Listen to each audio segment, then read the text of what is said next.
Dorman-Smith intervened once more, this time to plead for clemency for his friend. The plea was rejected. On the day of the hanging in May 1948, the British ambassador in Rangoon wrote a secret telegram to Whitehall. That telegram has remained classified for nearly 50 years, until only a few months ago the Foreign Office decided to release it to a researcher on this programme.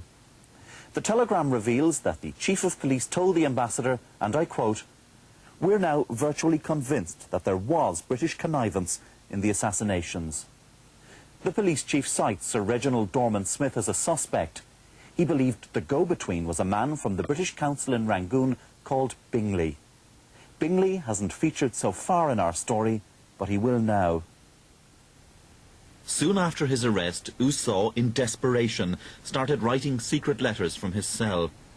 First he wrote to Captain Vivian in code. He said he wanted to contact the tall gentleman.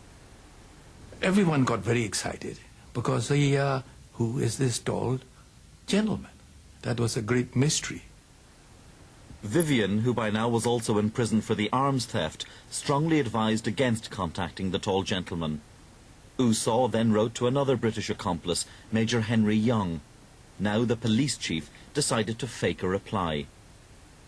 The ruse was successful. U Saw now wrote a letter and addressed it to John Stuart Bingley of the British Council, who happened to be 6 foot 3 inches tall. In the letter, U Saw threatened to make disclosures which would have international repercussions. An undercover police officer, posing as a released prisoner, delivered the letter. He went very pale, tore up the letter into little bits, and then he shouted at this person and said, get out, you see. The police chief, Tun Hla Aung, now insisted on interrogating Bingley. Bingley was evasive and denied involvement. Tun Hla Aung was dissatisfied and requested another interview, but the new governor, Sir Hubert Rance, insisted Bingley was a victim of circumstances and should be allowed to leave. The Burmese cabinet, fearful independence might be stalled, reluctantly agreed. My father, for a long time, had lingering doubts, and because he wasn't satisfied that he was allowed to do everything that he had wished to do. Tun Hla Aung decided to confront Bingley one last time on his own. He found him outside the Strand Hotel in Rangoon, preparing to leave for England.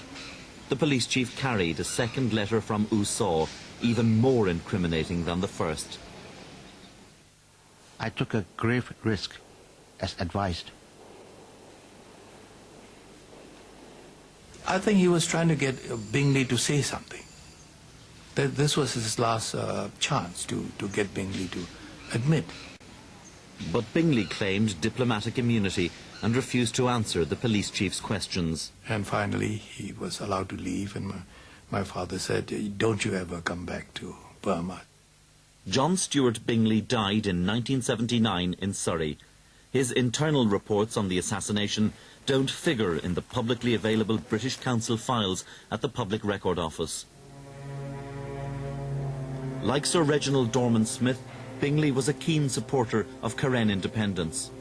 Recently declassified documents from 1948 reveal that Sir Reginald's group, the Friends of the Burma Hill Peoples, was, according to British intelligence, involved in the armed overthrow of the government of independent Burma in support of the Karens.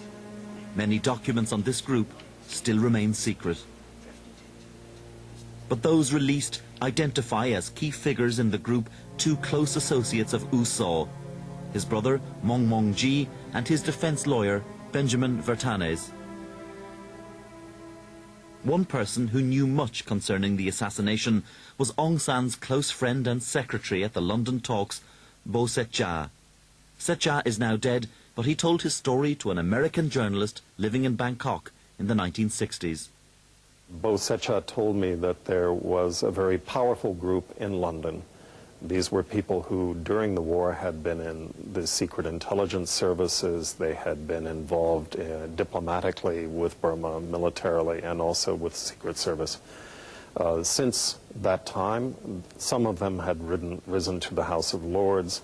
Others were very powerful in the upper reaches of the British government, but they were essentially left over from the conservative government, and now with the new Labour government found themselves unable to act directly to influence British policy. So they had to act obliquely and in the shadows due to their determination to get revenge on Aung San and to prevent Aung San's triumphant independence for Burma. And one other person involved in the Karen campaign who was also involved in U Saw's conspiracy was Captain David Vivian.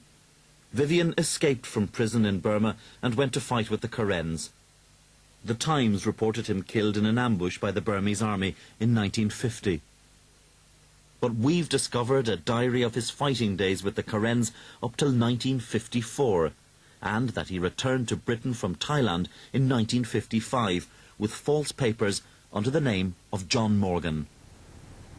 The Foreign Office files on Vivian have been destroyed, but the index shows the British Embassy in Bangkok knew he was evading a jail sentence in Burma. While in prison in Rangoon, Vivian had exorcised the British authorities when he claimed, "Someone in England is interested in seeing me put away and not allowed to talk. If I could tell the facts, there would be a big rumpus, especially between British and Burmese." Hoping to find out more about the mystery of Captain Vivian, I travelled to Durham University to consult a file on Vivian's 1955 return in the private papers of the British Commissioner General of Southeast Asia. Sure enough, there was a file marked Vivian, but I couldn't find the documents.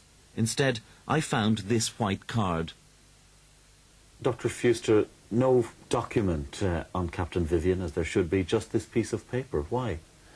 Because after the papers were catalogued, the members of staff of the Foreign and Commonwealth Office examined them and retained a considerable number of papers on account of their sensitivity, and these papers that you're mentioning still have residual sensitivity. The Foreign Office confirmed initially that the papers on Captain Vivian were to remain closed until the year 2005. But just before this programme was completed, that decision was reversed and the papers released. These confirmed that Captain Vivian was indeed smuggled back to London by the British government. But they still do not tell the whole story. The Foreign Office has, in its own words, made deletions where the text remains sensitive. So what are we to make of the assassination of Aung San? Was he really killed, as most history saw it, by U Saw alone, inflamed by revenge and jealousy, who then sat and waited at home after his gunmen returned? Or was U Saw led to believe by powerful people, British people, who hated Aung San and all he stood for, that he would be called on to lead the government in the crisis that would inevitably follow? We'll probably never know who really killed Aung San. Too many people are now dead, too many files still kept secret by the British government. But one thing is certain: the people of Burma have paid a high price indeed for his death. In January 1948, Burma became independent and left the Commonwealth. Within a year, the country was plunged into civil war and the minority peoples went into revolt. These conflicts spawned the brutal dictatorship which survives to this day. I think that if my father had lived, democracy would have worked and it would have lasted. When we lost him, we lost our chance to build up a happy, democratic Burma. But of course, second chances always come, and we have to grab them while we can.